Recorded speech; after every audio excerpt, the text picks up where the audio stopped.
खुलुमबाय बड'लेण्ड गं television studio आं हायनार्सि गयारि दिनैनि गाहाय रादाबफोराव दङ। एबसुआ गोदान दिल्लीयाव आगु बैसागु फोरबो खुंनायजों लोब्बा लाना बड'लजिनि सायाव जर'खा सावरायनाय हाबाफारि लादों। तेजपुराव सानै पुलिस अफिसार सासपेन्ड। बासुगाव जवाहर नवोदय बिद्यालयाव जाग्रा आदारखौ लाना दुंहाव थासारि। धुबुरीयाव पुलिस एनकाउन्टार जाथायसालियावनो सासे मोसौ फालांगिरिनि जिउ खहा। आसामा मोनसेबाव वाइल्डलाइफ सेंक्सुरी मोननो हासिगोन।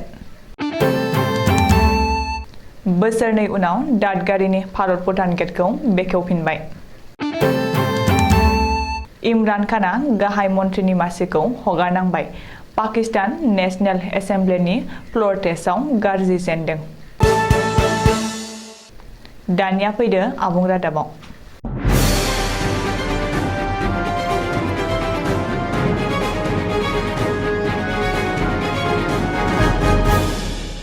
हादरनि राजधानी गोदान दिल्लीयाव मेरु एबसुनि बानजायनायाव खुंनाय आगु बैसागु फोरबो फालिनायनि दिनै गिबि सान।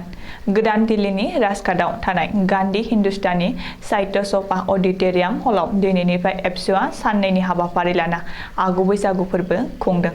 गोदान दिल्लीयाव आगु बैसागु फोरबो फालिनायजों लोब्बा लाना गिबि सानाव दिनै बड'लजिनि सायाव जर'खा सावरायनाय हाबाफारिबो लानाय जादों।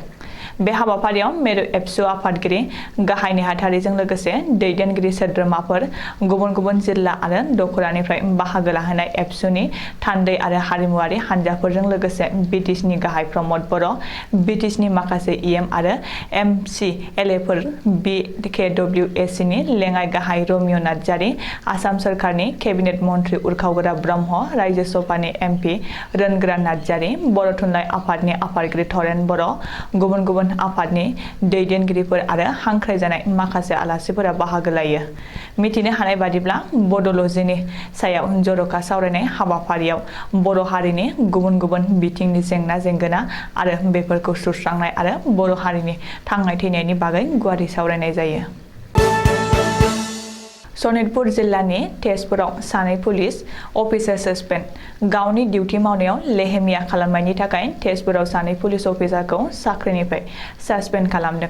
बबेखानि डिउटियाव लेहेमिया खालामनानै साख्रिनिफ्राय सासपेन्ड खालामजानाय सानै पुलिस अफिसारफोरखौ तेजपुर सदर थानानि असि मेन्टु बर' आरो तेजपुर बेबेजिया पुलिस आउटपस्टनि आइ.सि. दिगान्त सैकिया होननानै सिनायथि होदों।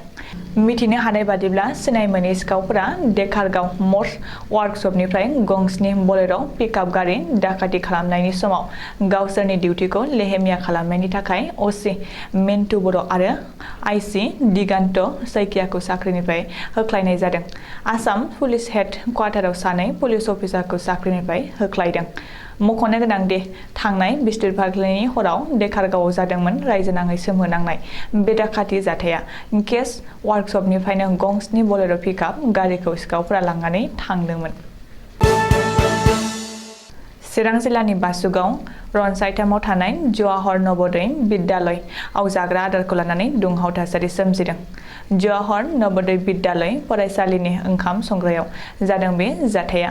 बेजों लोगोसेनो फरायसालि खुंथाया गोग्गो नङि आदार जाहोना फरायसाफोरनि सावस्रि आरो जिउजों गेलेनायनि गोख्रों अजद होदों। मख'नो गोनांदि फरायसाफोरनो 3-4 साननि बासि आदारखौनो जाहोनायनि गोख्रों अजदआ जवाहर नवोदय बिद्यालयाव सिखांदों आरो बिनि फारसे भिडिअ'आव ससियेल मिडियायाव जोबोर गोख्रैयैनो भाइरेल जादों। नवोदय फरायसालिनि फरायसाफोरनो जोबोर गाहाय थाखोनि आरो 3-4 साननि बासि आदारखौनो गुदुं खालामनानै जाहोनायनि अजद होनानै ओंखाम संहोग्रायावनो दुंहाव थासारि सोमजिनायखौ भाइरेल जानाय भिडिअ'आव नुनो मोननाय जादों। बबेखानि माखासे खुद्रिखांनाय फरायसाफोरा फ्रिज सिङाव बरफ जानानै थानाय बासि जाग्रा आदारफोरखौनो भिडिअ' दिन्थिनानै फरायसालिनि प्रिन्सिपाल, फोरोंगिरिफोर आरो जाग्रा आदार बिफाननि बिबानाव थानाय फोरोंगिरिफोरनि हेंथायै सोमावसारदों। धुबुरी जिल्लायाव फिन पुलिस एनकाउन्टार।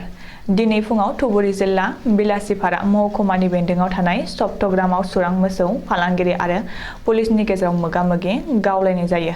बे जाथायाव सासे सुरां मोसौ फालांगिरिया जाथायसालियावनो जिउ गोमायो। बेनि बागै सुलुङाव फोरमायनाय बादिब्ला AS17E0837 नम्बरनि टाटा इन्डिग' गारिजों चट्टग्रामनिफ्राय नयाहाट फारसे सिखावै मोसौ आरो ड्राग्स लाबोखुमानाय खौरांखौ मोननायनि उनावनो चट्टग्राम आरो नयाहाट पुलिसा जथायै एम्बुस लागायो। पुलिसा गिबियाव गारिखौ लाखिनो बिथोन होदोंमोनब्लाबो सोरां फालांगिरिफ्रा गारिखौ लाखियालासे पुलिसनि गारियाव सौवो आरो पुलिसनि सायाव गुलि गावो। जाउनाव पुलिसाबो गुलि गावनो गोनां जायो आरो बे जाथायाव चनवार आली आरो नासिर उद्दीन मुंनि सानै सोरां मोसौ फालांगिरिनि देहायाव गुलि नाङो आरो चनवार आली एबा साकान्द एबा देगाया जाथायसालियावनो जिउ गोमायो। उननि समाव जखम जानाय नासिर उद्दीनखौ धुबुरी सिभिल हस्पिटालाव एडमिट खालामनाय जायो। बेनि अनगायैबो साइदुल आली मुंनि गुबुन सासे सोरां फालांगिरिखौ पुलिसा हमनो हायो, नाथाय गुबुन सासे सोरां फालांगिरिया जाथायसालिनिफ्राय खारखुमाना लांनो हायो। बबेखानि जाथायसालिनिफ्राय गंसे पिस्तल आरो निसा गोनां कप सिरापफोर बोखांनो हायो होननानैबो मिथिनो हादों। आसामाव आरोबाव गुबुन मोनसे वाइल्ड लाइफ सेंक्सुरि मोननो हासिगोन। गारफाङा रिजार्भ फरेस्ट ओनसोलखौ वाइल्ड लाइफ सेंक्सुरि महरै जौगाखांहोनो आरो फोसावनो थाखाय सोरखारा लाहार फाहार खालामदों। मख'नो गोनां दि गारफाङा रिजार्भ फरेस्टआव नसुं रायजो मेघालय सीमायाव दं। मिथिनो हानाय बायदिब्ला गासै 117 स्कुवेर किमि गुवार रानि आरो गारफाङा रिजार्भ फरेस्टखौ थाबैनो वाइल्ड लाइफ सेंक्सुरि महरै फोसावसिगोन। बेनि बागै आसाम सोरखारनिफ्राय इस्यु खालामनाय नटिफिकेसनाव बुंनाय बादिब्ला वाइल्ड लाइफ प्रटेक्शन एक्ट 1972 नि खोन्दो 18 आरो 2 नि गोहोफोरखौ सोदांनाय जागोन। गारफाङाखौ वाइल्ड लाइफ सेंक्सुरि महरै फोसावनो मोननानै आसामनि रायजो बेंगिरियाबो गोजोननाय मोनगोन। रिपर्ट बादिब्ला रायजो बेंगिरिया कामरुप मेट्र' जिल्लानि जिल्ला बेंगिरिखौ वाइल्ड लाइफ प्रटेक्शन एक्ट 1972 नि खोन्दो 18 बि नि सिङाव ओनसोलखौ नायबिजिरनो थाखाय कालेक्टर महरै थिसनबाय। चिरां आरो क'क्राझार जिल्लानि रायजो राजानि थाखाय गोजोनथाव खौरां। चिरां जिल्लानि दादगारियाव भारत आरो भुटाननि थांनाय फैनाय गेटखौ मोननै हादरनि जिल्ला खुंथाया सावरायलायनायनि गेजेरजों बोसोरनैनि उनाव सनिबारखालि मावख'आरि खान्थिजों बेखेवफिनबाय। सनिबारखालि बे गेट खेवनाय हाबाफारियाव चिरां जिल्लानि जिल्ला बेंगिरि नरेन्द्र कुमार साहुआ भारतनि जानानै नुजाथिदोंमोन आरो भुटाननि जानानै भुटान लिम्फनि इक'नमिक अफिसार सकनाथ शर्माया बाहागो लादोंमोन। मख'नो गोनांदि थांनाय 2020 मायथाइनि मार्च दानाव जेब्ला कर'नानि थाखाय आसामाव लकडाउन होजेनदोंमोन अब्लानिफ्रायनो भुटान रयेल सोरखारा अरायनि थाखाय थांलाय फैलाय खालामनायखौ होबथानो बै गेटखौ बन्द' खालामदोंमोन। बेनि जाहोनाव खाथि खालानि मोन्नैबो हादरनि रायजो राजाफोरा फालांगि बिथिङाव जोबोर नोरजिया जादोंमोन।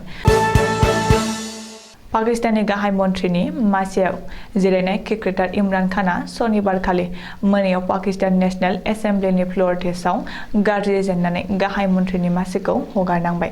मानो होनोब्ला गासै 342 सोद्रोमाफोरनि गेजेराव इमरान खाननि हेंथायै गासै सा 174 सोद्रोमाफोरा भट होदोंमोन। पाकिस्ताननि गाहाय मन्थ्रिखौ मासिनिफ्राय बोख्लायनो थाखाय हेंथा दोलोनि गासै 172 भट नांगौ जायो। मख'नो गोनांदि बेबादि फ्ल'र टेस्टआव जेननाय पाकिस्ताननि राजनैतिक जारिमिनाव बेनो गिबि खेब होनजायो।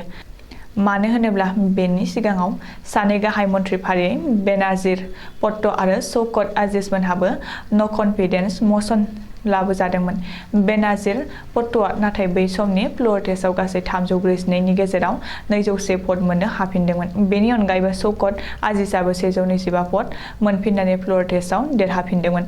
नाथाय बे खेबाव इमरान खानआ गावनिनो पाकिस्तान तेहरिक-इ-इस्लाम दोलोनि नेशनेल एसेम्बलि मेम्बारफोरा फ्ल'र टेस्टनिफ्राय जानगाराव थानायनि जाहोनाव इमरान खानआ गाज्रि जेननांदों। जारिमिनाव गावनो गाव गोसोखांहोयो होननाय बादिनो 1947 मायथाइनि 14 आगस्टआव उदां जाजेननायनिफ्रायनो पाकिस्तानाव दिनैसिम रावबो गाहाय मन्थ्रिया 5 बोसोर समय आबुं खालामफेरनो हायाखै। इमरान खाननि फ्ल'र टेस्टआ जेननायखौ हेंथा दोलोनि दैदेनगिरि शाहबाज शरीफआ पाकिस्तानाव गोदान सान गोरलै ओंखारजेनबाय होननानै बुंनो नाजादों। दिनैनि रादाबा एसेनोसै, गोजोन्थों।